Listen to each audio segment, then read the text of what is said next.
Hello everyone, welcome to my channel. Today we are going to discuss molecular orbital diagram of N2. तो यहाँ पे देखिए exam point of view से ये बहुत ही इंपॉर्टेंट है. N2, O2 एंड C2 का एग्जाम में बहुत बार आया हुआ है. आज हम N2 का करेंगे, फिर इसके बाद O2 ऑक्सीजन का एंड C2 का भी करेंगे. तो देखिए molecular orbital diagram of N2 and bond order. उसका मोलिकुलर ऑर्बिटल डायग्राम कैसे बनता है N2 का, और फिर बॉन्ड ऑर्डर क्या होगा. और अगर आपको मोलिकुलर ऑर्बिटल बेसिक से समझनी तो मैंने प्रीवियस वीडियो में मोलिकुलर ऑर्बिटल थ्योरी पूरा करा दिया. आप पहले वो वाली वीडियो वॉच कीजिए. यहाँ से देखिए अब यहाँ पे N2 मतलब यहाँ पे 2 नाइट्रोजन है. तो देखिए हमें पता है कि मोलिकुलर ऑर्बिटल का मेन बेसिस क्या था कि 2 एटॉमिक ऑर्बिटल कंबाइन होके 2 मोलिकुलर ऑर्बिटल ही फॉर्म करेंगे.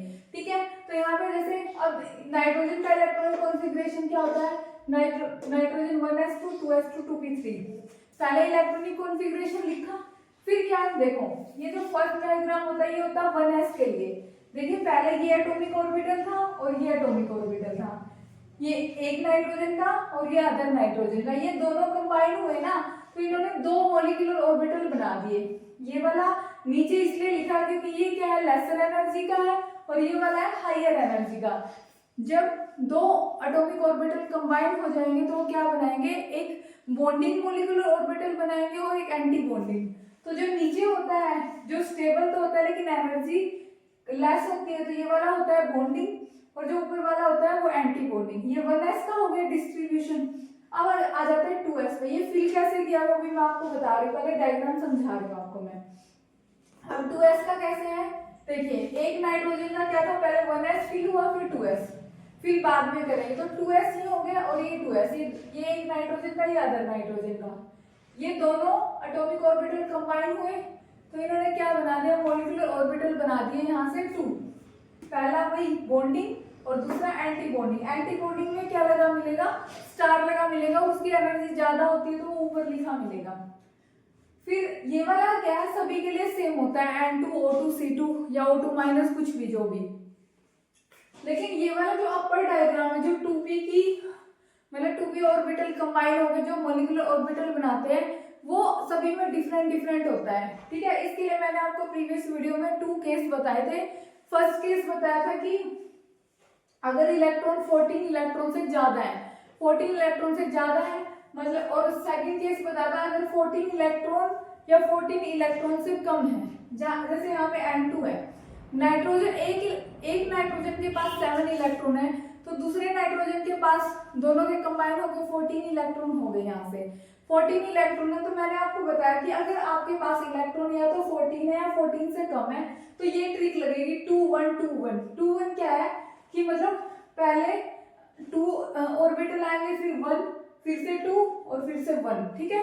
और इनकी नेमिंग कैसे होगी वो मैं आपको अभी बता रही हूँ. लेकिन यहीं पे अगर ये जो इसके यहाँ पे होता O2 होता तो 14 इलेक्ट्रॉन से ज्यादा होते तब ये रूल बन जाता 12 21. ठीक है. ये ट्रिक है उसको करने की, फिर हम नेक्स्ट वीडियो में O2 का भी करेंगे. अभी आप कंफ्यूज हो जाओगे, पहले हम N2 पे फोकस कर रहे हैं. तो यहाँ पे देखिए 2p और ये 2p, ये एक नाइट्रोजन का ये अदर नाइट्रोजन का है. कितने इलेक्ट्रॉन है, 3 इलेक्ट्रॉन है नाइट्रोजन में. अब यहाँ पे हमने फिल कर लिया 1 2 3 1 2 3. तो उससे जो मॉलिक्यूलर ऑर्बिटल बने ये टोटल कितने हैं, 3 and 3 6 है ना. तो इसमें भी 6 ही मॉलिक्यूलर ऑर्बिटल बने, लेकिन सबकी एनर्जी डिफरेंट होगी. पहले आएंगे इसमें आता है पाई वाले. यहाँ तक हम सिग्मा की बात कर रहे थे, पाई 2px पाई 2py. ठीक है. एक pz भी होता है ना, जो क्या बोलते हैं p ऑर्बिटल होते हैं, उसके मतलब उसमें 3 ऑर्बिटल होते हैं, px py एंड pz. ठीक है. तो ये होता है पाई 2px पाई 2py. फिर आता है सिग्मा 2pz. फिर आ जाता है इसी का एंटी बॉन्डिंग होएगा तो मैं स्टार लगा दूंगी, क्या हो जाएगा पाई 2px पाई 2py. ठीक है. ऐसे इसका एंटी बॉन्डिंग हो जाएगा सिग्मा स्टार 2pz. ये तो हो गया, इस टाइप से डायग्राम होता है. अब इनकी इलेक्ट्रॉन की फिलिंग कैसे होती है, हमें इलेक्ट्रॉन को फिल करना है. टोटल क्या है 14 इलेक्ट्रॉन. तो हम एक एक नाइट्रोजन का करेंगे. पहले फर्स्ट नाइट्रोजन, उसके 1s में गए 2, दूसरे वाले नाइट्रोजन के भी 1s में गए 2, टोटल 4 इलेक्ट्रॉन है. तो इनको हमें बॉन्डिंग और एंटी बॉन्डिंग में फिल करना है. लेकिन बॉन्डिंग वाला पहले फिल होगा क्योंकि उसकी एनर्जी कम है. ठीक है.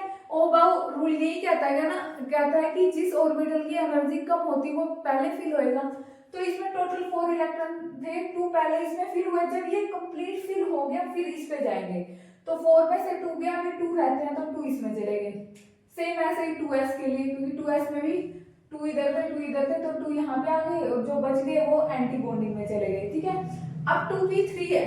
ठीक है, एक नाइट्रोजन का 2p3 ये हो गया, दूसरे नाइट्रोजन का 2p3 ये हो गया, तो टोटल इलेक्ट्रॉन कितने हैं 3 एंड 3 6 इलेक्ट्रॉन फिल करना है। तो पहले किस में जाएंगे, बॉन्डिंग वाले में जिसकी एनर्जी कम है, तो 1 2 3 4 पहले इनको पूरा फिल कर लिया, 4 हो गए, अभी भी हमारे पास 2 इलेक्ट्रॉन रिमेनिंग है, तो वो 2 इलेक्ट्रॉन इसमें करेंगे। अगर और इलेक्ट्रॉन यहाँ पे रिमेन रहते बचते तो हम ऊपर जाते, लेकिन इलेक्ट्रॉन हमारे पूरे जितने थे हमारे पास वो सभी हमने फिल कर दिए, तो हम ऊपर एंटी बॉन्डिंग में नहीं जाएंगे। ठीक है, तो यही तक हो जाएगा। अब आ जाता है इसका इलेक्ट्रॉनिक कॉन्फ़िगरेशन।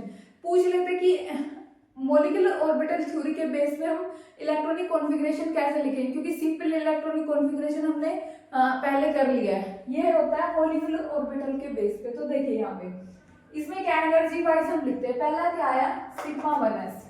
ठीक है, फिर सिग्मा स्टार की एनर्जी ज्यादा है तो वो आया, और दोनों के इलेक्ट्रॉन 2 2। उसके बाद आया सिग्मा 2s। ठीक है, और उसके बाद आया सिग्मा 2s स्क्वायर। ठीक है, फिर सिग्मा 2s के बाद सिग्मा स्टार फिल किया था हमने जैसे ये, फिर आया पाई 2px। अब पाई 2px और पाई 2py की इनसे तो एनर्जी ज्यादा है, इसलिए मैंने ग्रेटर का साइन लगाया, लेकिन इन दोनों की एनर्जी इक्वल है यहाँ पे, तो ऐसे हो गया। फिर आ जाता है सिग्मा 2pz, इनके बाद इसको फिल किया। ठीक है, अब आगे इलेक्ट्रॉन फिल करते तो हम आगे लिखते इलेक्ट्रॉनिक कॉन्फ़िगरेशन, लेकिन ये यहीं तक है, यहीं तक इलेक्ट्रॉन फिल हुए तो इलेक्ट्रॉनिक कॉन्फ़िगरेशन इस टाइप से आ जाएगा। अब देखिए अब आ जाता है बॉन्ड ऑर्डर। बॉन्ड ऑर्डर का फॉर्मूला क्या होता है, half number of bonding electron minus number of anti bonding. तो बॉन्डिंग में इलेक्ट्रॉन काउंट कर लो, 2 2 4 2 6 और 2 8 और 2 10, ये सारे बॉन्डिंग वाले हैं जिनमें स्टार नहीं लगा है। तो एक मिनट, 2 2 4 4 और 2 6 और 2 8 और 2 10, सॉरी यहाँ पे 10 आएगा। अब एंटी बॉन्डिंग में देखें तो 2 इसमें और 2 इसमें है, 4 ही है, तो यहाँ पे आना था 6 और यहाँ आना था 2 3 6। ठीक है, 2 हो गए 2 4, क्योंकि ये सारे बॉन्डिंग ही है ना, तो यहाँ से कितने हो गए 2 2 4 और 2 6 6, तो यहीं से हो गए, तो टोटल 10 इलेक्ट्रॉन बॉन्डिंग में हो गए। तो बॉन्ड ऑर्डर कितना आ गया 3।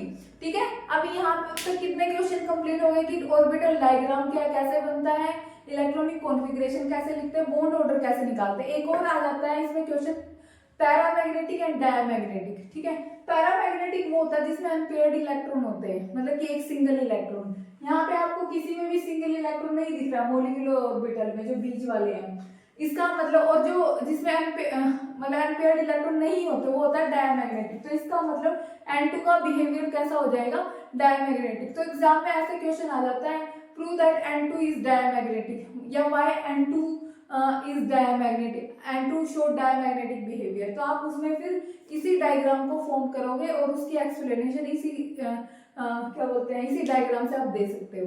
आई होप आपको बहुत अच्छे से समझ में आया होगा। अगर फिर भी कोई डाउट है तो कमेंट बॉक्स में कमेंट कीजिए।